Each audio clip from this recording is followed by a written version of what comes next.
नमस्कार, मैं वीरेंद्र आनंद शिव शक्ति भक्ति गंगा की ओर से आप सभी का हार्दिक अभिनंदन करता हूं।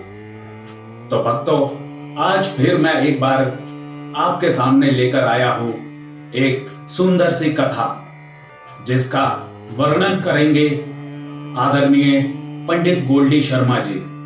तो चलिए इस कथा का आनंद उठाते हैं। ओम नमः शिवाय।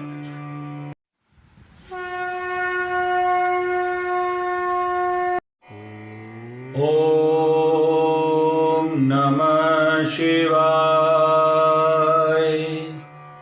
शिव शक्ति भक्ति गंगा में आप सभी का बहुत बहुत स्वागत है।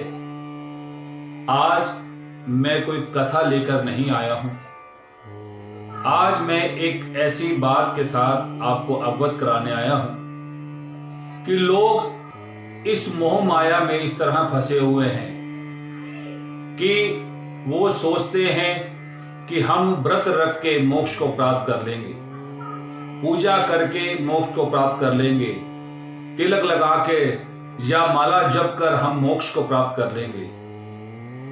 लेकिन एक बात का ध्यान रखिएगा, जब तक आपको तत्व ज्ञान नहीं होगा। अब आप कहेंगे कि तत्व ज्ञान क्या है?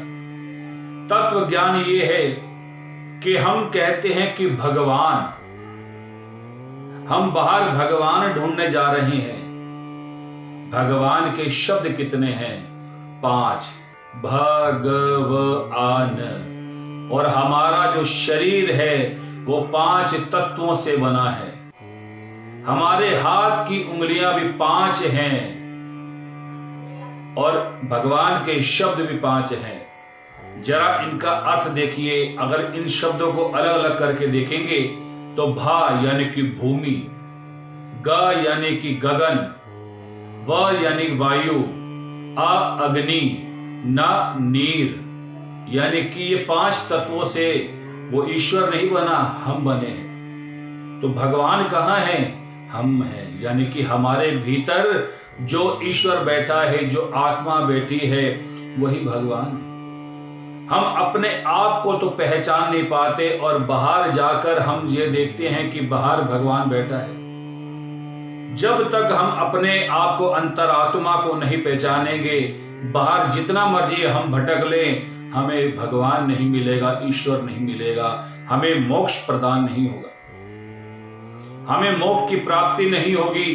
तो इसलिए आप लोगों को एक विशेष बात बताने जा रहा हूं कि नात्या धोत्या जो रब मिलता, यानी कि नहाने धोने से अगर ईश्वर मिलता तो डड्डू और मछियां ये पानी में ही रहती है, तो इनको भगवान क्यों नहीं मिले, इनको ईश्वर प्राप्त क्यों नहीं हुए?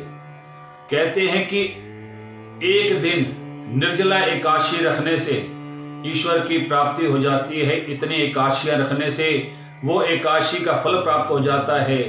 तो पपीहा एक पक्षी है, जब वो वर्षा होती है, वर्षा का जो जल नीचे धरती पर गिरता है, उसकी जो बूंद है धरती पर गिरी हुई को वो पीता नहीं है, यानी कि धरती पर गिरने से पहले वो अपने मुख में ले लेता है।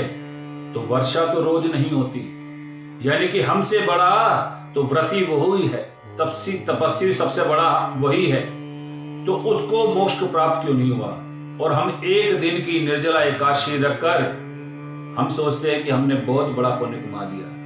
मेरे कहने का मतलब यह नहीं कि आप निर्जला एकादशी मत रखिए, लेकिन वो भाव भी अपने अंदर रखिए। आपके अंदर भाव तो है नहीं और आप व्रत रख रहे हैं, आपके अंदर मैल भरी है और आप पूजा पाठ कर रहे हैं। और जब आप पूजा पाठ कर रहे हैं, आपका भाव उसी प्रकार का शुद्ध होना चाहिए।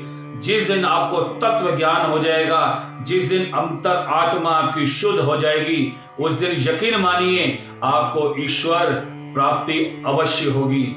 इस बात को मैं यही समाप्त करते हुए आप सभी से आज्ञा लेता हूं। ओम नमः शिवाय।